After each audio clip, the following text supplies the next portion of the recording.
Hello അസ്സലാമു അലൈക്കും. എന്തൊക്കെയാ വിശേഷം? അപ്പം എല്ലാവർക്കും സുഖമല്ലേ? അപ്പോൾ രാവിലെ ഇതാ കുഞ്ഞാവേനൊന്ന് മാറ്റി കൊടുക്കുക വിചാരിച്ചു. രാവിലെ തന്നെ ഛർദ്ദിച്ചിട്ട് ഡ്രസ്സിലൊക്കെ ആക്കിയിട്ടോ.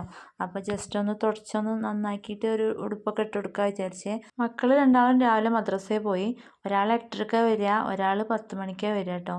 9:30 വിടും, എന്നാലും 10 മണിക്ക് ഇവിടെ എത്തുള്ളൂ. എൻ്റെ നാട്ടിലൊരു മരണം ഉണ്ടായിരുന്നു കേട്ടോ. എൻ്റെ അയൽവാസീൻ്റെ അവിടുത്തെ ഒരു മോനും മരിച്ചിരുന്നു. അപ്പോൾ ഉമ്മച്ചിക്ക് രാവിലെ അങ്ങോട്ട് പോകേണ്ടി വന്നു. പിന്നെ ഞങ്ങൾ ഒറ്റക്കായി, ഞാനും വാവയും മാത്രമേ ഉള്ളൂ. മക്കളിനി വരണം. ഇനി ബെഡ്ഷീറ്റൊക്കെ ഒന്ന് ഒതുക്കി പെറുക്കാനൊക്കെ ഉണ്ട്, പുതപ്പ് മടക്കി വെക്കാനുണ്ട്, ഒക്കെ പണിയുണ്ട്. മോൻ ഉറങ്ങണമില്ല കേട്ടോ. ഞാൻ കുറേ പ്രാവശ്യം ഉറക്കി നോക്കി, ഉറങ്ങണേ ഇല്ല. ചെറിയൊന്ന് കരയുമ്പോഴേക്കും മോനൊക്കെ എടുത്തുകൊണ്ട് പോകും കേട്ടോ. അങ്ങനെ എന്തായി, കൈച്ചൂട് തട്ടിയിട്ട് ഇപ്പോൾ പഠിച്ച്. അപ്പോൾ ആളെടുക്കാനുണ്ട് എന്നുള്ളൊരു ആക്കുണ്ട് എനിക്ക്. അതുകൊണ്ട് ഇപ്പോൾ എന്താ ഉറങ്ങണേ ഇല്ല കേട്ടോ. അപ്പോൾ ബെഡ്ഷീറ്റൊക്കെ ഒന്ന് മാറ്റി വേറെ വിരിക്കുക കേട്ടോ. അതിൻ്റെ അകത്ത് ഛർദ്ദിച്ചിട്ടുണ്ട്, മൂത്രം ഒഴിച്ചു കേട്ടോ.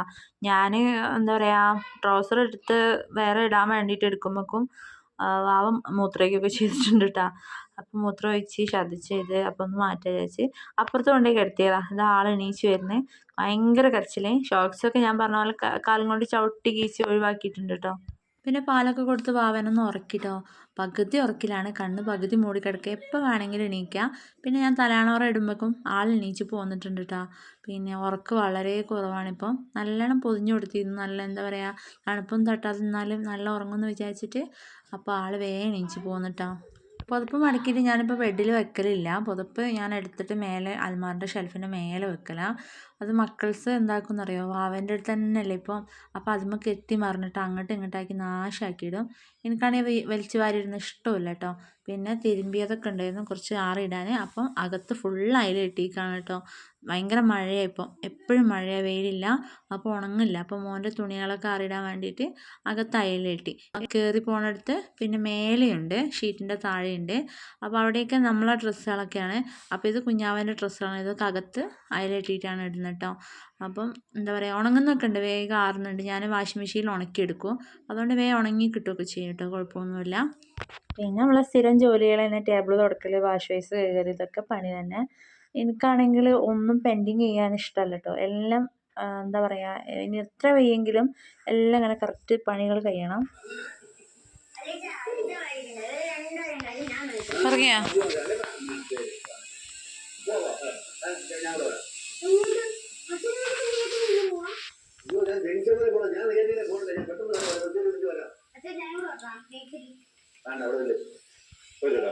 പിന്നെ മോള് വന്നാൽ പിന്നെ വാവൻ്റെ കാര്യം ഞാൻ നോക്കിയേ വേണ്ട, പാൽ കൊടുക്കാൻ മാത്രം പോയാൽ മതി കേട്ടോ. പിന്നെ ഓളായിക്കോളും.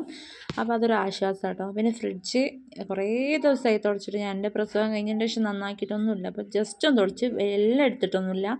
സൈഡ് ഭാഗത്തൊന്നും മാറ്റിയിട്ടില്ല, ഉള്ളത്തേക്ക് എടുത്ത് മാറ്റി ഒന്ന് ഫ്രഷ് ആക്കി എടുത്തു കേട്ടോ. അപ്പോൾ അങ്ങനെ കാണുമ്പോൾ ഒരു ഇടങ്ങേറുണ്ടായിരുന്നു. അപ്പോൾ അതൊക്കെ ഒന്ന് ചെയ്ത്, വെളിങ്ങനെയൊന്നും ചെയ്തില്ല കേട്ടോ. പിന്നെ പാത്രങ്ങളൊക്കെ കഴുകാനുണ്ടായിരുന്നു. പിന്നെ കുക്കുമാണ് പാത്രങ്ങളൊക്കെ കഴുകിയത്. കുറേ പാത്രങ്ങളൊന്നും കഴുകാനില്ലായിരുന്നു കേട്ടോ. ഉമ്മച്ചി പകുതി പാത്രങ്ങളൊക്കെ കഴുകിയിട്ടാണ് പോയത്. പിന്നെ ഞങ്ങളിപ്പോൾ ചായ കുടിച്ച പാത്രങ്ങളൊക്കെയാണ് കഴുകാനുള്ളൂ. പിന്നെ ചോറ് ഉമ്മച്ചി വെച്ചിട്ടാണ് പോയത്. കറി വെക്കാനൊന്നും ഉമ്മച്ചിക്ക് സമയം കിട്ടിയില്ല. രാവിലെ വേഗം എടുക്കുമെന്ന് പറഞ്ഞു, 9 മണിയാകുമ്പോൾ എടുക്കുമെന്ന് പറഞ്ഞു. അപ്പോൾ ഇവിടെ തന്നെ 3 ബസ് കയറിയിട്ടൊക്കെ പോകണം. അപ്പോൾ എന്താ പറയുക, വേഗം പോകേണ്ടി വന്നു. പിന്നെ മീൻ വാങ്ങിയിരുന്നു, കോര വാങ്ങിച്ച് അതൊന്ന് മുറിക്കണം, കറി വെക്കണം, പൊരിക്കണം. പിന്നെ മസാല കൂട്ടലും തക്കാളി അരികളൊക്കെ കുക്ക് തന്നെ ചെയ്ത് തന്നിട്ടാ. ഞാൻ പിന്നെ തക്കാളിയും ഇതൊക്കെ വേവിക്കാൻ വെച്ചിട്ടുണ്ട്, വറ്റിച്ചെടുക്കാൻ വിചാരിച്ചു. ലാസ്റ്റ് മീനിട്ടിട്ട് പിന്നെ ചീരൻ്റെ എല്ലാം താത്ത കൊണ്ടുത്തന്നിരുന്നു കേട്ടോ, പെങ്ങൾ. അപ്പോൾ അതൊന്ന് താളിക്കണം, ഉപ്പേരി വെക്കാൻ വിചാരിച്ചു. പിന്നെ മടിയാവാം, അപ്പോൾ കുറച്ചെടുത്തിട്ട് എന്താക്കി താളിക്കാൻ വിചാരിച്ച്. അങ്ങനെ ഇതാ ഒക്കെ കഴിഞ്ഞ് ചോറുണ്ണാനിരുന്നു കേട്ടോ. അപ്പോൾ കുളിയൊക്കെ രാവിലെ അമ്മച്ചി പോണ മുമ്പേ കഴിഞ്ഞിരുന്നു. പിന്നെ അപ്പോൾ ചോറുന്നാണ്. കുട്ടീസ് മോന് തിന്നിട്ടില്ല, മോനിപ്പോൾ വന്നിട്ട് ചായയൊക്കെ കുടിച്ചു. കുക്കു ചോറുന്നു, ഞാനും ചോറുന്ന്. അപ്പോൾ വീഡിയോസൊക്കെ ഇഷ്ടമാവുന്നുണ്ടെന്ന് വിചാരിക്കുന്നത്. അപ്പോൾ വീഡിയോസ് ഇഷ്ടമാവുകയാണെങ്കിൽ ലൈക്ക് ചെയ്യാൻ മറക്കരുത്, കമൻസൊക്കെ അറിയിക്കണം കേട്ടോ എന്തെങ്കിലും ഉണ്ടെങ്കിലൊക്കെ. അപ്പോൾ ഇന്നത്തെ വീഡിയോ ഇത്രയൊക്കെ ഉള്ളൂ. ഇനി അടുത്ത ദിവസം അടുത്തൊരു വീഡിയോ ആയിട്ട് വരാം. നമ്മൾ തുറമാങ്ങ ഉണ്ടാക്കിയിട്ടുണ്ടായിരുന്നു ഉമ്മച്ചി, അതിൻ്റെ ഒരു വീഡിയോ എടുത്ത് വെച്ചിട്ടുണ്ട് കേട്ടോ. അന്ന് എഡിറ്റ് ചെയ്തിട്ട് ഞാൻ വരും. അപ്പോൾ എല്ലാവരും കാണണം. അപ്പോൾ tata, bye bye, see U.